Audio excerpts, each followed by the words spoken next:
नमस्कार दोस्तों। आप सभी कैसे हैं? आशा करता हूं कि आप सभी अच्छे ही होंगे।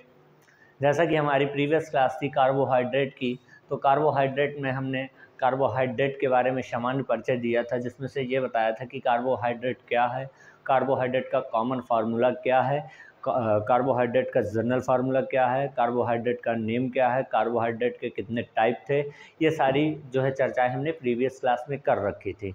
ठीक है, थोड़ा सा हमने जो है मोनोसैकेराइड के बारे में चर्चा की थी, जिसमें से आपके एग्जाम्पल भी मैंने दिए थे, ग्लूकोज, ग्लैक्टोज, फ्रक्टोज और आपका आरएनए यानी राइबोज। ये चारों के बारे में हमने चर्चाएं की थी। थोड़ी एक बार फिर से हम इसके बारे में चर्चाएं कर देते हैं। इसके चर्चाएं करने के पहले हम एक चीज़ आपको बताना चाहते हैं कि आप जब पढ़ाई करते समय बैठें तो आपको करना क्या है कि जब आप पढ़ाई करते समय बैठते हैं तो आप ये सोच लीजिए कि मैं अब आखिरी बार पढ़ रहा हूँ।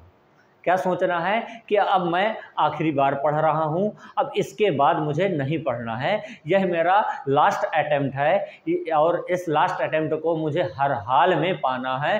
तो यकीनन अगर आप इस तरीके से तैयारी करते हैं तो यकीनन मानिए आप सफलता की ओर बिल्कुल निकट पहुंच चुके होंगे या सफलता प्राप्त कर चुके होंगे। तो चलिए आइए हम शुरुआत करते हैं कार्बोहाइड्रेट की।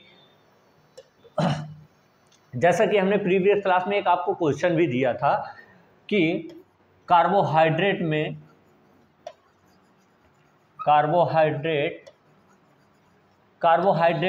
कार्बन, हाइड्रोजन और ऑक्सीजन का अनुपात, यह क्वेश्चन बहुत बार पूछा गया है। इसलिए हमने इस क्वेश्चन का उस दिन आंसर नहीं बताया था और आप लोगों ने कुछ कमेंट्स भी किए हुए थे जिसका आंसर बताया था। कुछ लोगों का सही भी था, कुछ लोगों का गलत था। तो आइए हम बता देते हैं कि इसका जो है अनुपात क्या होता है। अगर इसके जर्नल फार्मूले की पहले बात कर लें, जर्नल फार्मूला इसका क्या होता है, जर्नल फार्मूला। तो जर्नल फार्मूला की अगर हम बात करेंगे तो इसका क्या होता है, CnH2nOn। ठीक है, CnH2nOn। अब कार्बन का नंबर अगर हम देखें तो कार्बन का हम नंबर आप 6 ले लें या कार्बन का आप 7 ले लें। ठीक है, तो वहीं से हमारा क्या इसका अनुपात बन जाता है कि 1:2:1 यानी 1:2:1। यह हमारा क्या होता है, कार्बन, हाइड्रोजन और ऑक्सीजन का, किसमें, कार्बोहाइड्रेट में। किसमें, कार्बोहाइड्रेट में। तो ये हमने क्वेश्चन प्रीवियस क्लास में चर्चा की थी और कुछ लोगों ने हमें कमेंट भी किया और जिसने गलत कमेंट किया उसके लिए हमने जो है सही आंसर बता दिया। ठीक है, बात करते हैं कि कार्बोहाइड्रेट को हमने 3 भागों में डिवाइड किया था। कौन कौन से भाग थे दोस्तों, बता सकते हैं आप? हाँ, पहला था मोनोसैकेराइड। क्या था, मोनोसैकेराइड। दूसरा क्या था हमारा, ओलिगोसैकेराइड, ओलिगोसैकेराइड। और तीसरा हमारा क्या था, पॉलीसैकेराइड। क्या था, पॉलीसैकेराइड। तीसरा हमारा था पॉलीसैकेराइड। अच्छा, मोनोसैकेराइड में हमने ये भी बताया था कि इसके 4 एग्जाम्पल्स होते हैं और हमें उन्हीं एग्जाम्पल को मोनोसैकेराइड के अंदर पढ़ना है। तो हमने पहला एग्जाम्पल आपको क्या बताया था, जरा बताइए। हाँ, पहला एग्जाम्पल हमने आपको बताया था ग्लूकोज। क्या बताया था, ग्लूकोज। दूसरा एग्जाम्पल हमने क्या बताया था आपको, फ्रक्टोज। बिल्कुल सही, फ्रक्टोज हमने बताया था, फ्रक्टोज। तीसरा हमने क्या बताया था आपको, ग्लैक्टोज। क्या बताया था, गैलेक्टोज। क्या बताया था दोस्तों, ग्लैक्टोज। और चौथा हमने बताया था आरएनए। क्या बताया था, आरएनए यानी राइबोस। क्या बताया था, राइबोस। आरएनए का फुल फॉर्म होता है राइबो न्यूक्लिक एसिड। क्या होता है, राइबो न्यूक्लिक एसिड। कोई किताबों में यही भी लिखा रहता है कि राइबोसोम न्यूक्लिक एसिड भी होता है। तो हमने बात किया कि राइबो न्यूक्लिक एसिड यानी इसमें राइबोस जो है हमारा कार्बोहाइड्रेट होता है। अच्छा, इसके बाद हम इससे बात करने से पहले ये जान लेते हैं कि ग्लूकोज का फार्मूला क्या होता है। तो ग्लूकोज का आप जैसा कि जानते ही हैं कि C6H12O6 ग्लूकोज का भी फार्मूला होता है। अच्छा, फ्रक्टोज का क्या होता है, फ्रक्टोज का भी यही होता है। अगर इनके फॉर्मूले सेम हैं तो ये आपस में क्या सेम होते हैं?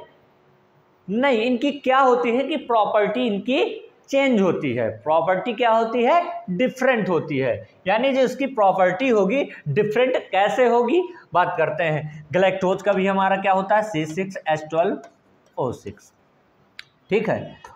और आरएनए में क्या होता है? कोई भी क्रियात्मक समूह नहीं होता है। आरएनए में कोई भी क्रियात्मक समूह नहीं होता है। अगर जब इनके फॉर्मूले सेम हैं, तो ये बताइए दोस्तों कि इनमें जो है कौन सा क्रियात्मक समूह होगा। पहले आप ग्लूकोज के बारे में बताइए कि ग्लूकोज में कौन सा क्रियात्मक समूह होगा? कौन सा होगा? एल्डिहाइड। कौन सा होगा? एल्डिहाइड। ये क्रियात्मक समूह होगा आपका, ठीक है। और फ्रक्टोज में कौन सा क्रियात्मक समूह होगा? नहीं, एल्डिहाइड इसमें नहीं होगा। देखिए, फॉर्मूले तीनों के सेम है होने का मतलब यह नहीं है कि ये आपस में तीनों सेम हैं, ठीक है। तो इसका जो क्रियात्मक समूह है कौन सा है? कीटोन होता है। कौन सा होता है दोस्तों? कीटोन होता है। कीटोन इसका जो है क्रियात्मक समूह है। और गैलेक्टोज का हमारा क्या होता है? एल्डिहाइड होता है। क्या होता है? एल्डिहाइड। गैलेक्टोज का क्या होता है हमारा? एल्डिहाइड होता है। सॉरी, एल्डिहाइड लिखा, एल्डिहाइड क्या होता है? एल्डिहाइड। इसमें भी एल्डिहाइड होता है। तो अब ये बताइए कि जिनके क्रियात्मक समूह सेम हैं तो उनको हम और क्या नाम से जानते हैं? इनको हम क्या बोलते हैं? आइसोमर। क्या बोलते हैं? इंग्लिश में आइसोमर बोलते हैं और हिंदी में क्या बोलते हैं? समरूपता। क्या बोलते हैं? समरूपता या समावयवता। क्या बोलते हैं? समरूपता या समावयवता। भाई क्या है? एल्डिहाइड हमारा ग्लूकोज में भी था और ग्लैक्टोज में भी था हमारा एल्डिहाइड। तो ये दोनों क्या हुए? ग्लूकोज प्लस आपका ग्लैक्टोज, ये दोनों क्या हो गए? हमारे आइसोमर हो गए। क्या हो गए? आइसोमर हो गए, यानी समावयवता। हिंदी में बोले तो समावयवता। क्या होता है? समावयवता, ठीक है, समावयवता। अब बात करते हैं कि ग्लूकोज हमें तत्काल एनर्जी देता है या हमें ग्लैक्टोज तत्काल एनर्जी देता है या फ्रक्टोज तत्काल एनर्जी देता है? कोई बता सकता है दोस्त? चलिए हम आपको बताते हैं कि कौन सा तत्काल एनर्जी देता है। ग्लूकोज क्या करता है? ग्लूकोज हमारे जब हम कोई भोजन करते हैं तो वह हम किसके रूप में पचता है? ग्लूकोज के रूप में। ग्लूकोज के रूप में तत्काल डाइजेस्ट हो जाता है। तो जब ये तत्काल डाइजेस्ट होता है तो यह हमें तुरंत तत्काल में ऊर्जा दे देता है। आपने देखा ही होगा जब क्रिकेट खेलते समय जब खिलाड़ी थक जाते हैं तो उसी क्रिकेट के बीच में दूसरा बंदा उन्हें पानी देने आता है, तो वह पानी नहीं होता है, क्या होता है? ग्लूकोज होता है, क्योंकि उस समय वो वर्क कर रहे होते हैं और उन्हें तत्काल एनर्जी की ज़रूरत होती है। तो क्या होता है? वो ग्लूकोज का सेवन करते हैं जिससे कि वो बॉडी में तत्काल एनर्जी उत्पन्न कर देता है। चलिए अब बात करते हैं कि हमारा एल्डिहाइड इनका ग्रुप हो गया, क्रियात्मक समूह हो गया, और इसका ग्लैक्टोज का जो है क्रियात्मक समूह एल्डिहाइड हो गया। तो अच्छा, हम इनको अगर ग्लूकोज और ग्लैक्टोज के दोनों के क्रियात्मक अगर समूह सेम है तो हमने इन्हें क्या बोला? आइसोमर बोला। मगर इसको दूसरे नाम से हम क्या बोलते हैं? तो जिनके ग्रुप क्या है? सेम है, यानी क्रियात्मक समूह जिनके सेम है उसको हम क्या बोलते हैं? एल्डिहाइड दोनों है तो ग्लूकोज और ग्लैक्टोज को हम क्या बोलेंगे? हम इसको बोलेंगे एल्डोहेक्सोज। क्या बोलेंगे? एल्डोहेक्सोज। दोस्तों क्या बोलेंगे? एल्डोहेक्सोज। हाँ, एल्डोहेक्सोज बोलते हैं। अच्छा हाँ, किसी दोस्त ने हमारे पूछा कि आरएनए का फुल फॉर्म क्या होता है? क्या होता है? आरएनए का फुल फॉर्म क्या, वो फुल फॉर्म क्या रहा है, इसका फॉर्मूला क्या होता है? तो इसका फॉर्मूला होता है C5।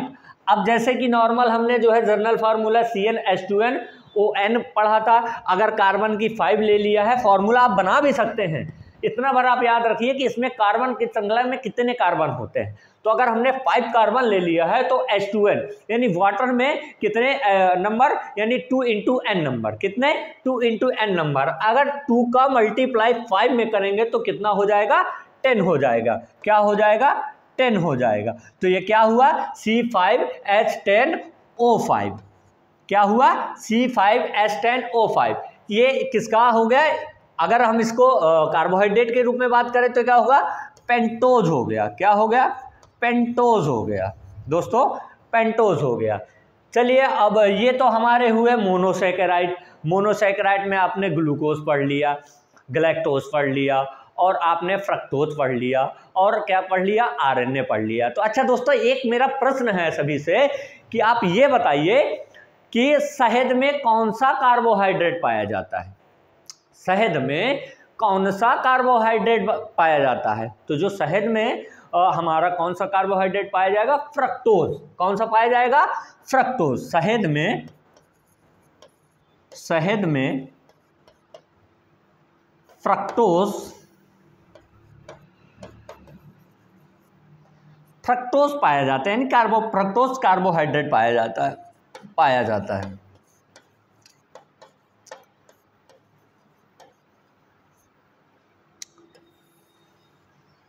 अब ये बताइए दोस्तों कि फ्रक्टोज हमारा क्या है, मतलब फ्रक्टोज को हम दूसरे नाम से क्या जानते हैं, ये हमें कैसे प्राप्त होता है। तो ये क्या है कि हमारे नेचुरल रिसोर्सों से पाया जाता है। ये क्या है, नेचुरल रिसोर्सों से पाया जाता है, यानी प्राकृतिक सोर्स के रूप में हमें ये उपलब्ध होता है। और ये क्या होता है, सबसे स्वीटेस्ट जो है क्या होता है, सबसे स्वीटेस्ट शुगर होती है। क्या होता है, सबसे स्वीटेस्ट कार्बोहाइड्रेट है हमारा। क्या है, सबसे स्वीटेस्ट कार्बोहाइड्रेट, यानी अत्यधिक मीठा कार्बोहाइड्रेट है। अच्छा, तो जब अत्यधिक मीठा कार्बोहाइड्रेट है तो आप दोस्तों ये बताइए कि हमारे सारे जितने भी फल हैं उसमें क्या पाया जाएगा, फ्रक्टोज पाया जाएगा। क्या पाया जाएगा, सभी मीठे फलों में फ्रक्टोज पाया जाता है। गलत लिखे, सभी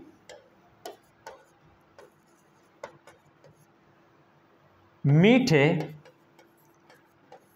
फलों में, यानी फ्रूट्स में, फलों में फ्रक्टोज पाया जाता है।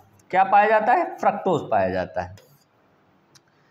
अब सभी मीठे फलों में फ्रक्टोज पाया जाता है। तो अच्छा ये बताइए दोस्तों, एक प्रश्न फिर से है मेरा कि क्या अंगूर में कौन सा जो है कार्बोहाइड्रेट पाया जाता है। कौन सा कार्बोहाइड्रेट पाया जाता है दोस्तों, तो जो अंगूर होता है उसमें ग्लूकोज पाया जाता है। क्या पाया जाता है, ग्लूकोज। अब कुछ दोस्त हमारे ये भी पूछ रहे हैं कि सर मीठे फलों में तो आपने बताया फ्रक्टोज पाया जाता है, तो अंगूर भी हमारा मीठा फल है, इसमें क्यों नहीं फ्रक्टोज पाया जाता। देखिए क्या होता है कि अंगूर जो होता है हमारा एक्सेप्शन होता है। क्या होता है, एक्सेप्शन होता है, यानी अपवाद होता है। क्या होता है दोस्तों, अपवाद होता है। ये हमें अपवाद के रूप में अंगूर को रखा गया है, इसलिए क्या है, इसमें ग्लूकोज पाया जाता है। क्या पाया जाता है, ग्लूकोज पाया जाता है। चलिए अब ये तो हमारे हुए ग्लूकोज हो गया, फ्रक्टोज हो गया, गैलेक्टोज हो गया, और आरएनए भी हमारा क्या है, इसका एग्जाम्पल है। तो अब हम बात करते हैं ओलिगोसैकेराइड के बारे में। किसके बारे में बात करेंगे, ओलिगोसैकेराइड के बारे में। ठीक है, तो हमने ओलिगोसैकेराइड में आपको बताया था उस प्रीवियस क्लास में कि इसमें कितनी शुगर पाई जाती है, यानी 2 से लेकर 10 तक। कितनी शुगर पाई जाती है ओलिगोसैकेराइड में, 2 से लेकर, ओलिगोसैकेराइड इसमें कितनी शुगर होगी, 2 से 10 होगी। क्या होगी, 2 से 10 शुगर पाई जाती है। 2 से 10 शुगर पाई जाती है। जब यह 2 होगा, जब क्या होगा, ये 2 होगा, तो हम इसे क्या बोलेंगे, डाइसैकेराइड। क्या बोलेंगे, डाइसैकेराइड। और हम ओलिगोसैकेराइड को 2 भागों में बांट देते हैं। ओलिगोसैकेराइड को 2 भागों में बांट देते हैं। कुछ दोस्तों ने पूछा कि कार्बोहाइड्रेट के ही तो ये प्रकार होते हैं, एक होता है आपका क्या, ये ओलिगोसैकेराइड को ही हम डाइसैकेराइड बोल देते हैं। बट ये क्या है तो डाइसेकेराइड, वो सॉरी ओलिगोसेकेराइड के अंदर, बट ये क्या है, ओलिगोसेकेराइड का क्या है, टाइप है। क्या है दोस्तों, ये ओलिगोसेकेराइड का टाइप है। तो जब डाइसेकेराइड की बात करें तो इसमें कितनी शुगर होगी, 2 शुगर होगी। कितनी शुगर होगी, 2 शुगर होगी। अब जब 10 की बात करते हैं तो 10 की बात करेंगे तो ये क्या है हमारा, ये ओलिगोसेकेराइड। क्या है, ओलिगोसेकेराइड, ओलिगोसेकेराइड।